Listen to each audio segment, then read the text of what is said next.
Good morning, French Valley. Good morning, Facebook. Good morning, YouTube. Good morning, veterans. Good morning, all of you wonderful people. And hey, good morning, spies. We know that we've got a few of you out there watching. Yes. And we're not here discriminating against anyone. We want everyone to know how to better assist the veteran. That's why the VA Home Show was created. We want you to understand what it means to really serve these people. And we want you to understand how to properly serve yourself. Lots of people think that there's only one way to use the VA loan. There are lots of ways to use the VA loan. And one of the new favorites that we're seeing more and more frequently is that people are using it to build a family compound. Yes. Good morning. How are you doing, Amy Serpa? Good morning. I'm doing fantastic. Air Force veteran, Iraq vet here. Toby Love, good morning. Good morning, David. Navy Good veteran, morning, Amy. Linda right here. And I am also your host, David Serpa. I'm a Marine Corps veteran and a realtor. So this is what we need to think about here today, guys.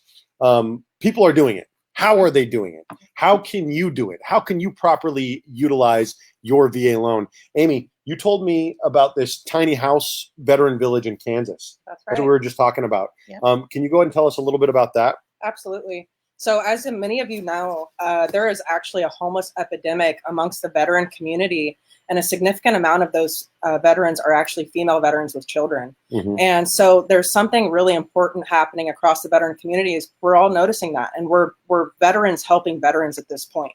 The government is, not doing right by some of us, and so there's a lot of us that are just tribing up together, and Sure. we're deciding to really start these veteran villages where you can come and live in a transitional and healthy living space, Mm-hmm. so that you are able to then rehabilitate yourself from PTSD and Sure. PTG, from anxiety, from depression, and really have that connection with your community. We always want to talk about heart. We want to talk about being heart-centered and everything like that. But of course, if you're thinking about using this VA loan for your family compound, this is something that you could do as well. If you want to use it to start a nonprofit, you could do that as well. One of my past clients is a good friend of mine, Rudy Gonzalez, with CERT Ministries, who fights human trafficking firsthand. And what Rudy has done with his family is he's bought 20 acres somewhere close by. I can't tell you where because of the nature of what he does. But now he has 20 acres. He has 4 homes on this compound, 4 different structures. He has family living with him. He has friends living with him. He has people that he helps out of human trafficking situations living with him. And he was able to do all of that by using his VA loan, That's right. which I think is pretty substantial. It's That's pretty right. amazing, actually. And you've got Kalani right now down in Dilzura doing something for homeless veterans in Dilzura outside of San Diego. And again, the VA loan is being properly utilized. But if you want to use the VA loan for you and your family, we're going to get into doing some of that. Yep. So why are people establishing these family compounds? David, I think there's a myriad of reasons. Maybe it is, we were just having a talk about this the other day. It could be, bringing the family together. Some have aging parents within that family, and maybe they're not quite ready to share a home, but sharing, a close space works out really well. Yeah. Getting back to nature, we all have kids that are Just want to make sure we had audio. You're getting back to nature. Yeah, get back to nature. Mhm. We all have kids that are kind of run in the same age groups, and there's also an epidemic of video games and all Sure. those things. I can tell you a lot of veterans, we served, we love this country, Mhm. but we come back home and we're extraordinarily frustrated with our government. We're extraordinarily frustrated with our local governments telling us how we can and cannot use our land, how we can and cannot do the things that we want to do. So we're going to talk about right now how to get a little bit off the grid.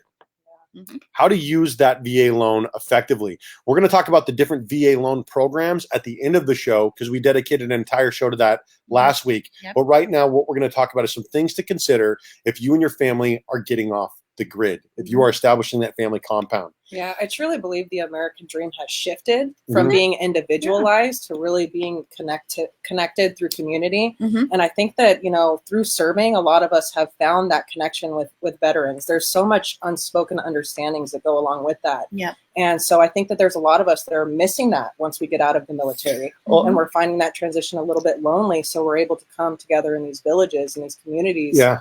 And, And I can really tell celebrate- you that it's a return to tribalism. Absolutely. I think that right now Yeah. that what has happened is we were sold an American dream for a while that everybody wanted a 5,000 square foot lot Yep. and a 2,000 square foot house and we all wanted to be all packed into each other, and we tucked away our grandparents, we tucked away the dying, and that's not the way that we are living right now going forward. So, of course, the first thing that you're going to need to consider is the loan. And we're going to talk about the VA loan and the ways in which it has evolved, that there's no money down and no loan limits anymore. That's a new thing in 2020. We'll get to that here in a little while. The second thing that is a major consideration that I want you to think about is utilities. Yes. This can be a major cost. So you want to wonder, does this have city water? Does it have city power? Yep. Do I want it to? Is it connected to sewer? Have you ever lived on septic before? Now, we grew up on septic.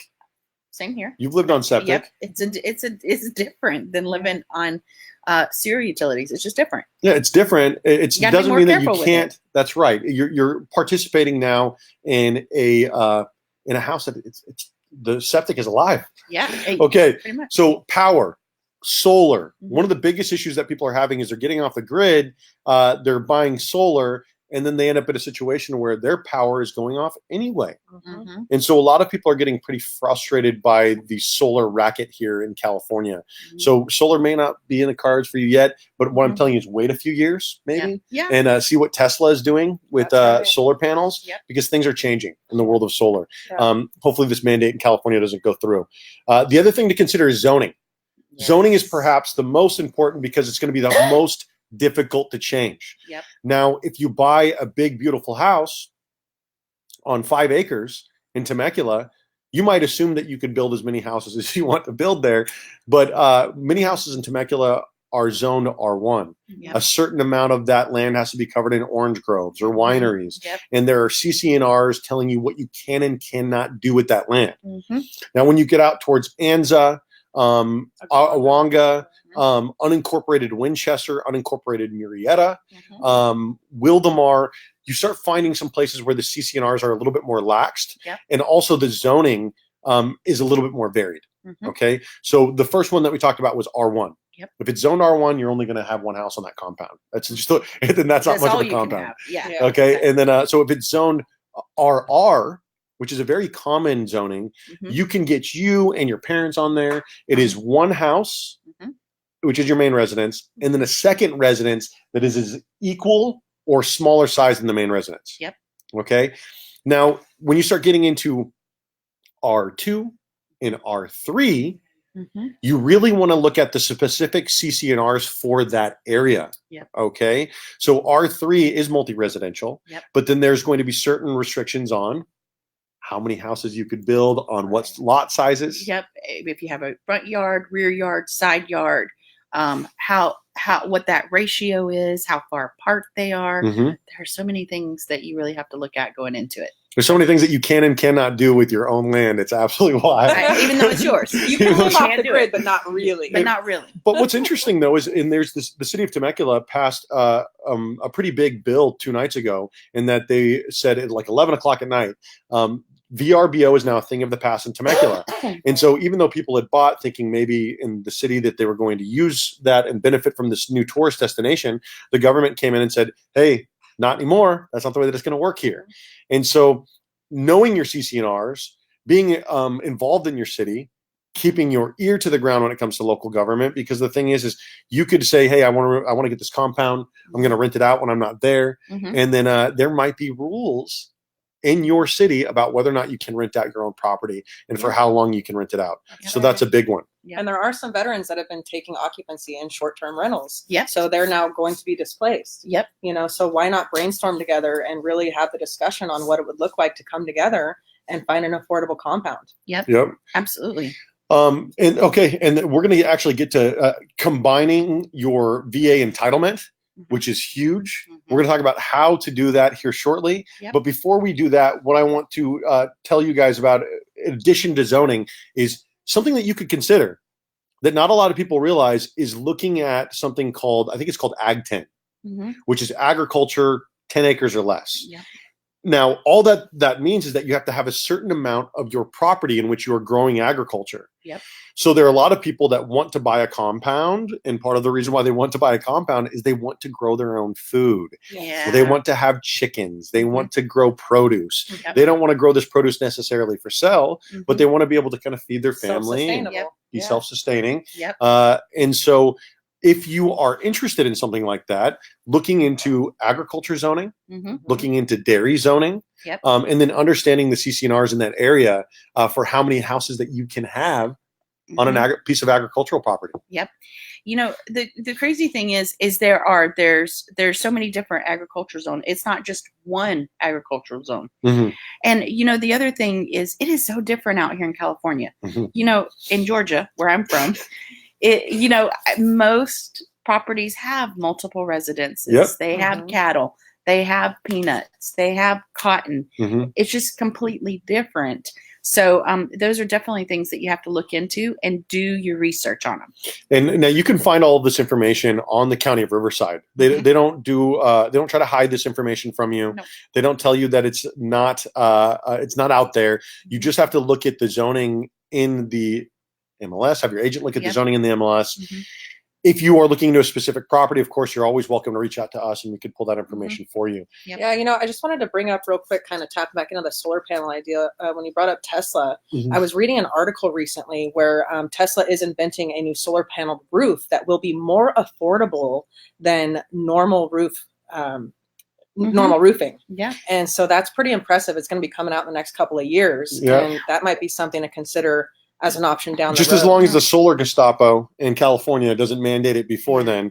And so, you know, fight the man on this one and hold out, because there are solutions coming, because, you know, in California is always going to be on the wrong side of progress when it comes to a lot of this stuff. Yeah. And, you know, and over the last few years, and I know you guys have we've dealt with it together in some situations, but solar has really, I mean, a lot of people got taken advantage of it. Correct. Or gotten taken advantage of by it or with it, or the people that were pushing it. So completely different. Tesla is one of the true solar companies out there. I mean, if you read all of the stuff that they're coming up with, it's a little bit different. I see the least amount of that when I'm looking at, like, if I have a client that's buying a property that has solar, only a few times as it came up that it's actually installed or leased from Tesla or whatever the case may be. Yeah. Very, very few times. Interesting. So what's becoming more and more common here, I'm sorry, I got an eyelash in my eye. What's becoming more and more common here is that living is becoming more and more innovative. It's becoming more and more affordable. And Amazon has started shifting prefabricated houses. Yeah. They're talking about 20 grand. Yeah. And so you are seeing situations where the mobile isn't going to necessarily be the future. There's a new revolution called schoolies. And there's a group that I'm a part of called Schoolie Nation, in which people are taking old school buses and they are renovating them and turning them into housing. And there's also new pods that have come out. I read that article recently. Yep. And you can have one or two people living in there, but it's for very affordable costs and very low living. So it's pretty fascinating how they break down the tiny bathroom idea, how to shower and cook in a tiny pod. Well, the thing is so what people are trying to decide here, and they're trying to decide if they want to be in a tiny house on a huge piece of land, or they want to be on a huge house on a tiny piece of land. And there's some give and take there, and there's a little bit of both. But now what I want to talk to you guys about is VA loan programs that you can use to fund your compound. Because that's what people really want to know. How can I afford this? So the first and most obvious, of course, is going to be your regular VA loan. The VA loan has improved dramatically. You can use it to buy a piece of land that has a mobile already on it. You can use it to buy a piece of land that has a house on it. You can also use a program called the VA One-Time Close, which gives you an opportunity to basically buy the land and then either build an SFR on there or get single family residence. Single family residence, or put a manufactured home on there. Which is a really good option because one of the biggest things that veterans want is we want that land. We want that standoff. But then what we are doing is we're thinking that that's not an opportunity for us to go out and buy land. Now, for the first time ever, and I've sold 400 or 500 homes in the last several years, for the first time ever, you can buy a piece of land that doesn't have a mobile on it yet. Yep. And then have a mobile put on it, or buy a piece of land that doesn't have a piece of construction work on it yet, and then have that single family residence built. Yep. You just have to qualify. Yep. So, and and here's the thing. So I think a lot of people think this is super intimidating. So let me just break it down. Super simple. So number one, you're going to get qualified just like you normally would. Pay check stubs, bank statements, tax returns, whatever the specific situation is. We're going to figure out what that dollar amount is. Okay, now we know you're qualified for X amount of dollars, and now we go look for the land. You got to find the land, right? Does it have utilities? Does water need to be pulled? Does it need a septic tank? Does it have sewer? All of those different things. And now you have the pricing for that. And then at that point, you can decide single family residence or manufactured home. And hey, I think that there's been a little bit of a bad stigma with manufactured homes for many, many years. Entirely. And let me tell you, the manufactured homes that they build these days, they're quality construction and they look nice. They look super nice. You know, when you grew up in a mobile home, or when you lived in a mobile home previously, there is that sort of thought of like, what a mobile home is and what it's not. It's not that piece of crap that falls apart in 15 years anymore. It's not. And there are beautiful, beautiful manufactured homes that you really would have no idea were manufactured. But in addition to that, because in order to get one of these really nice mobile homes, a lot of times it's $180,000, $200,000, which doesn't seem like a lot, but that is a lot of money. Now, with how quickly everything is changing, and how much Amazon is getting involved in housing, and how much Tesla is getting involved in solar, I'm telling you, I know things are good right now for veterans, and I know things are good right now for people that are looking to get off the grid, but they're going to get even better very quickly. Keep saying 2020 is the year of the vet. I like it. So I think, first of all, understanding that you are able to buy with the VA home loan with multiple veterans is important to understand. You not only can you do this with, solo or with your spouse, but you also have the opportunity to go in with multiple veterans. That's a good point. With other veterans. So we talked about your regular VA home loan. We talked about the VA one-time close, which is basically your construction to perm. We didn't talk about the VA rehabilitation loan, which we talked about on our last show. So maybe we'll just leave that there. But what I wanted to talk to you guys about now is combining your eligibility. Now, I used to joke around in the Marine Corps that with friends of mine, like, why don't we just get married and we'll go buy a house together? Just marry your best friend and go buy a house. But in all seriousness, you can combine your VA eligibility, and it doesn't have to be the person that you're married to. So you don't have to marry your best friend now. And I'm telling you, a couple of Lance Corporals moving out of the barracks together, getting married, turned a lot of heads back in 2012. No, I'm kidding. That didn't happen. But how can somebody combine their VA eligibility with another veteran? So it's pretty much the same way as we qualify for a regular loan. The couple extra steps that we're taking is we're pulling the certificates of eligibility, just like we do on all transactions, but it's based off of the eligibility that's left.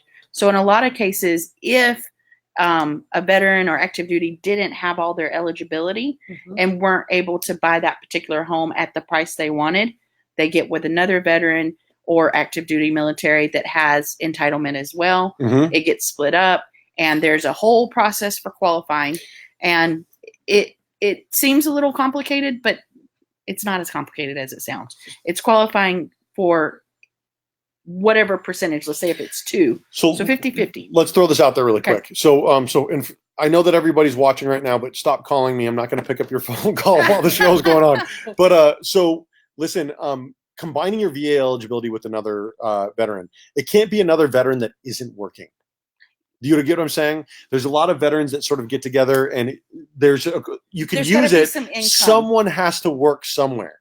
But what I'm telling you is you can't get 10 unemployed veterans together and think that you're going to combine a VA eligibility. The other thing that you can't do is get 10 veteran students together, all collecting their GI Bill, and buy a house together.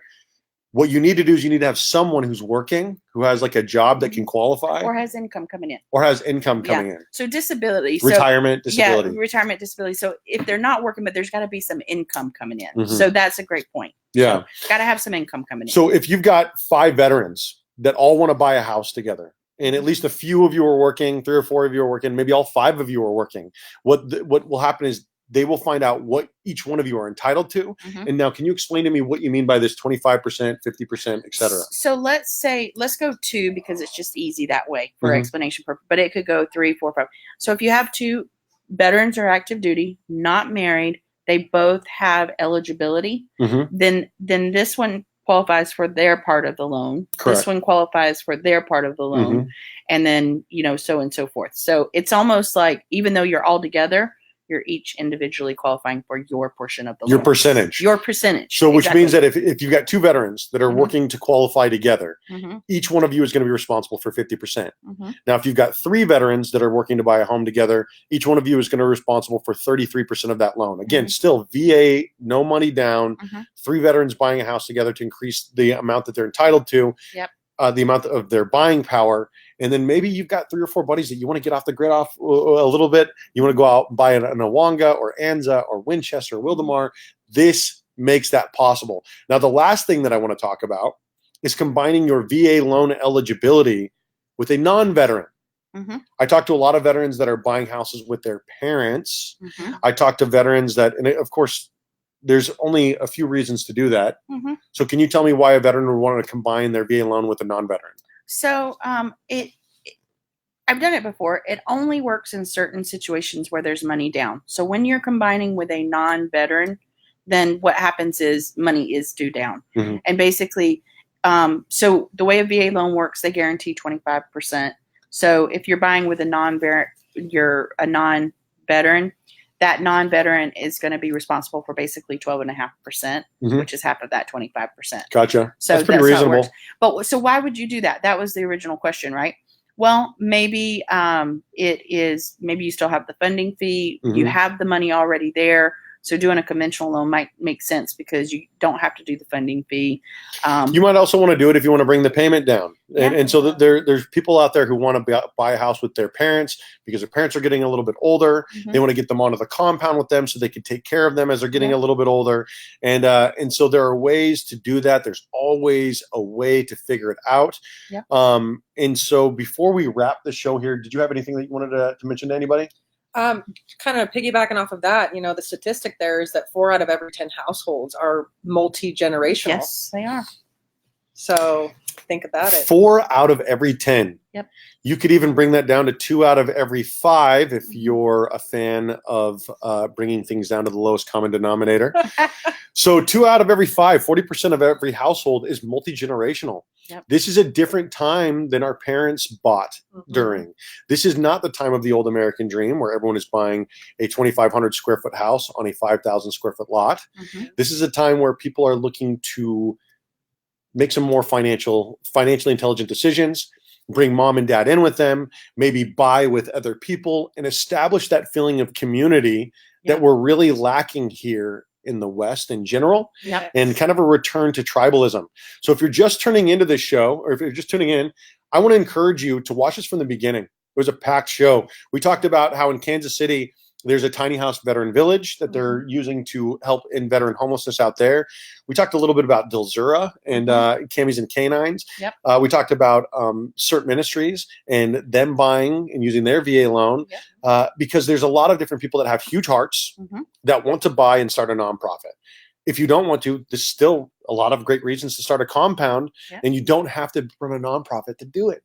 So we talked about all of these different veterans that are combining their entitlements to buy together, how to do that, what that looks like. We talked about things to consider if you are buying buying some land. Talked about utilities, city water, power, sewage. That's a big one. Zoning is going to be a big deal. We discussed individual zoning from RR to R3 to agricultural and all of those different things that you might need to know.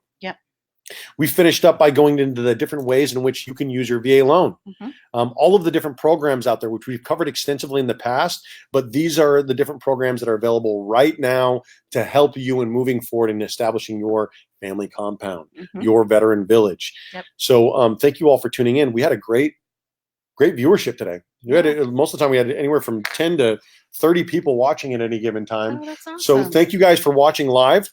We're live every Friday at 11:30 with Real Estate Network Television on the VA Home Show. We will be on Sunday on the open house show Mhm. and the Mortgage Minute with Miss Toby Love. Yes, sir. Amy will be holding an open house. I will. Zach will, I think, be off this weekend. And then every Wednesday, we've got the Wednesday Wake Up Live. So if you're watching this on Facebook, I strongly encourage you to like the VA Home Show, like the Wednesday Wake Up Live, and like the open house show. And if you're watching this on YouTube, please hit that subscribe button. Tell everybody about how much you love this show. And of course, if you want to buy or sell real estate anywhere in the country, please feel free to reach out to us, and we will set you up with a wonderful realtor who can answer all of your questions and help you out along the way. Yes. Thank you guys so much for tuning in. Okay. Happy Friday. Have a great rest of your Friday. Enjoy your weekend, and let us know if there's anything that we could do to help you out. Okay. Have a great day, everyone.